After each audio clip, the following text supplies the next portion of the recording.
Books are another place where I have done networking, and the amount of expanse it covers and what it talks about really helps you get a perspective. One thing which I found very interesting is that how do you go and get perspective which possibly is not coming in your line of work, and which is where this book was an amazing experience, and when I went to look at it. So essentially the book is Innovator's Dilemma. It is written by Christensen. He's a Harvard professor, very, very renowned. The book was written, I think so, in 1997, and it has been one of the best sellers ever since. So innovation, the word disruptive, I think he gave to the society, that there is a disruptive innovation.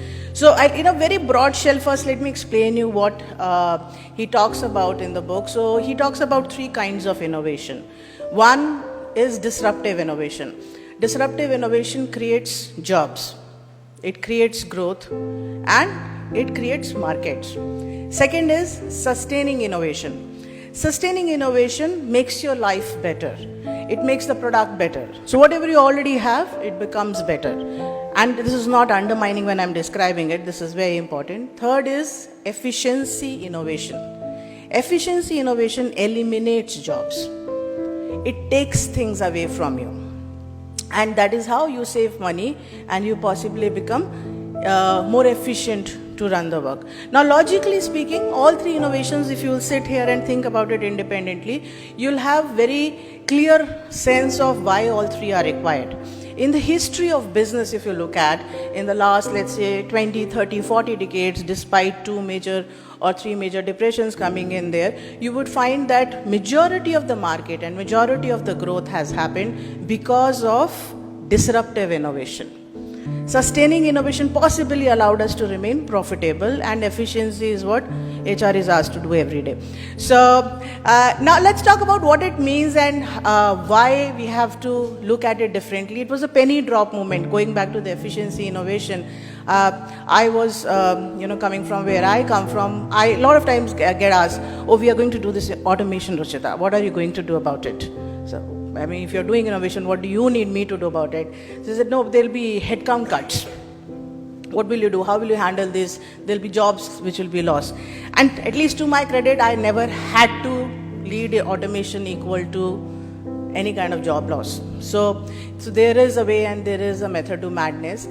Coming back to the book, it was very interesting when the book describes that actually disruptive innovation and sustaining innovation actually needs two entirely different encouragements or ingredients for it to work. So for example, we are in a camera museum, and I love these cameras, big cameras. So if you look at disruptive innovation, typically when you're doing it, they'll usually be very inefficient or maybe little inefficient. They'll possibly be not answering all your requirements. They possibly would be very difficult to afford. So you'll say at best, "Arey ye amir logon ka chochla hai." Yeah, so I was talking to Javed, I said, "Ye Raja ke paas hota hoga." So that is how you look at that camera. But today, the camera has come to a stage that I carry it in the phone. I don't even carry a camera. So it has become from disruptive innovation to sustaining innovation to possibly now we just make it efficient. So these are two very different requirements. If in your line of work you're looking at disruptive innovation, your rules of the game cannot be to sustain it. What does that mean? So when you again go back to the history of business, and I love actually going back there because it's interesting what it teaches you when you go through those stories. When you look into it, you will find many reasons on why businesses have failed. Bureaucracy, arrogance, cheating, poor value system. But what happens to the companies who you thought they'll never fail? Will Apple fail? 10 years back, if somebody had told me GE will fail one day, I wouldn't have agreed, but they are struggling today. So the point is that these companies are actually well wired to kill disruptive innovation because they do not make sense for your customer that day. They are inefficient ideas and they are not going to make immediate money.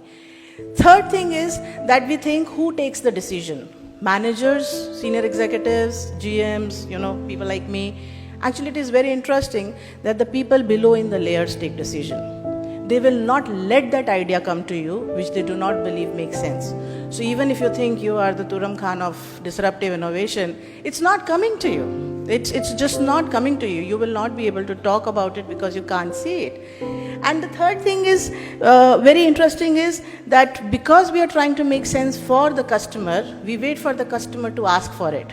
When you want to work on disruptive innovation, you don't just look at what customer says, you watch what customer does. So that brings me to how I applied these learnings and how I went about going to fix it, is that sentence, what customers say versus what customers do.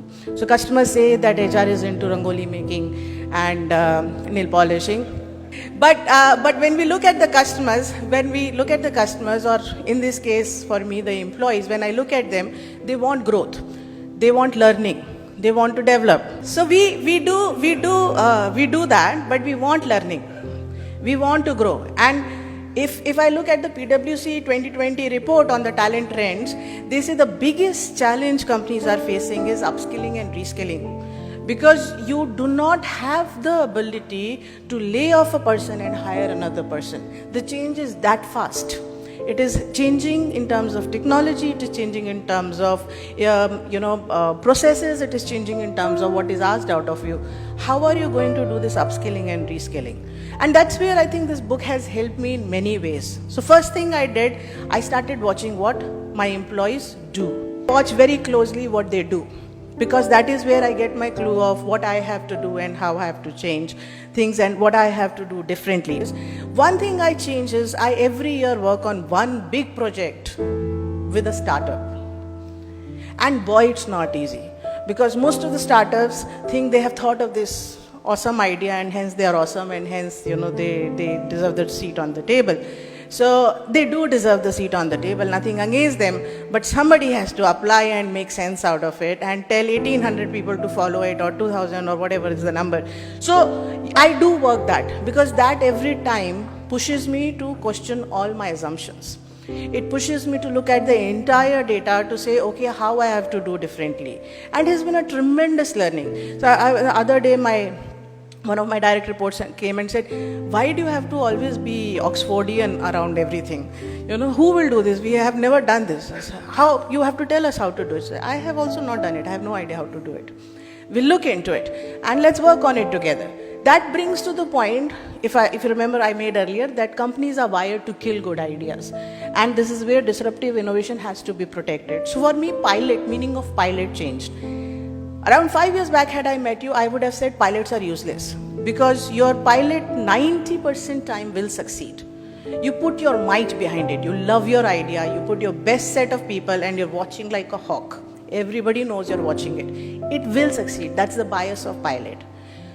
I changed that pilot definition to disruptive innovation. So it is a mini organization. It is running on its own, with its own goals and with its own delivery.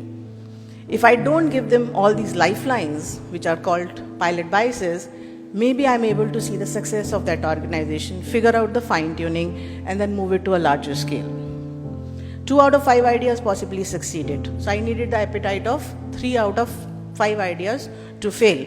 How that worked was sustaining innovation. Back to that, are we doing upskilling and reskilling? So yes, we did every year at least one big project which is helping us sustain it to a larger share and a benefit in terms of how we are attracting employees and how we are engaging them. And the conversations have changed big time by virtue of that. In this whole process, there are 3 things which are part of it: resource, values, and processes. Your culture, your innovation, all will be embellished into that. If you want to do something as disruptive innovation, as Mr. Clayton says, only deploy your process in that disruptive idea. Don't deploy your processes and values. Because a disruptive idea needs different values. It needs a very different lifeline before you can bring it to a scale, and these cameras come on my phone. So that's where the innovation dilemma comes. Thank you so much.